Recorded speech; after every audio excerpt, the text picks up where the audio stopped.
friends, welcome to New Year. இன்னைக்கு நம்ம பார்க்க போறது Jackfruit cheese ball. இதுக்கு செய்ய தேவையான பொருட்கள் பலாப்பழத்தை விதையை நீக்கிட்டு பொடியா கட் பண்ணி வச்சிருக்கோம். அது 1 கப். 4 உருளைக்கிழங்க குக்கர்ல வேக வச்சு எடுத்து வச்சிருக்கோம். அரை வெங்காயம் பொடியா நறுக்குனது. சீஸ் தேவையான அளவு. corn flour 3 tablespoon, மிளகாய் தூள் 1/2 teaspoon, மிளகு தூள் 1 teaspoon, ஓட்ஸை பவுடர் பண்ணி வச்சிருக்கிறோம். எண்ணெய் தேவையான அளவு, உப்பு தேவையான அளவு. ஒரு பவுல் எடுத்து வச்சிருக்கிறோம். அதில் உருளைக்கிழங்க நல்லா பிசைஞ்சு விட போகிறோம். நல்லா பிசைஞ்சு விட்ட பிறகு அது கூட பொடியா நறுக்கின வெங்காயத்தை சேர்த்துக்க போகிறோம். பலாப்பழம் பொடியா நறுக்குனது 1 கப் சேர்த்துருக்குறோம்.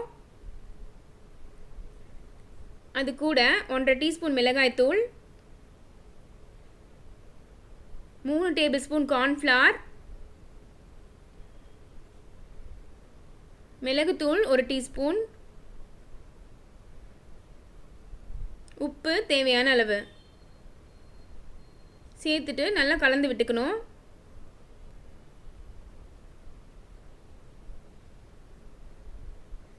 நல்லா கலந்தாச்சு. இப்போ கலந்த கலவையிலிருந்து ஒரு உருண்டை எடுத்துருக்குறோம். அதை நல்லா பள்ளம் பண்ணிட்டு அதுக்குள்ள துருவின சீஸை கொஞ்சோண்டு வைக்க போகிறோம்.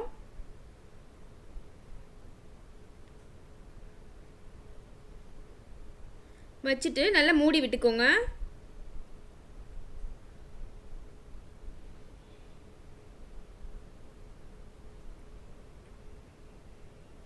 இந்த மாதிரி எல்லாத்தையும் ரெடி பண்ணி வச்சுக்கணும். எல்லாத்துக்குள்ளேயும் சீஸை ஸ்டஃப் பண்ணி பால் ரெடி பண்ணியாச்சு.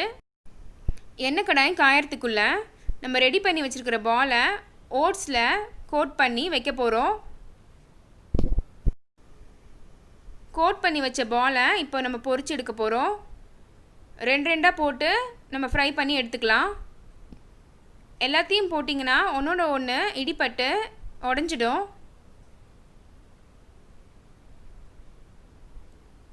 நல்லா கோல்டன் ப்ரௌன் ஆகணும், அது வரைக்கும் ஃப்ரை பண்ணணும்.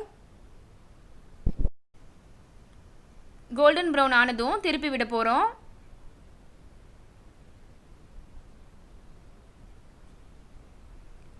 இன்னொரு சைடும் ஃப்ரை ஆகிற வரைக்கும் வச்சிருந்து எடுக்கணும்.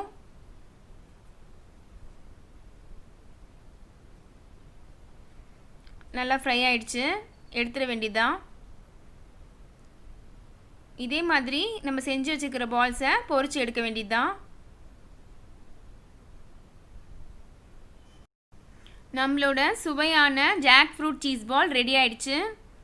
இந்த வீடியோ உங்களுக்கு பிடிச்சிருந்தா லைக் பண்ணுங்கள், ஷேர் பண்ணுங்கள், உணவே சேனலுக்கு சப்ஸ்கிரைப் பண்ணுங்கள். தேங்க்ஸ் ஃபார் வாட்சிங்.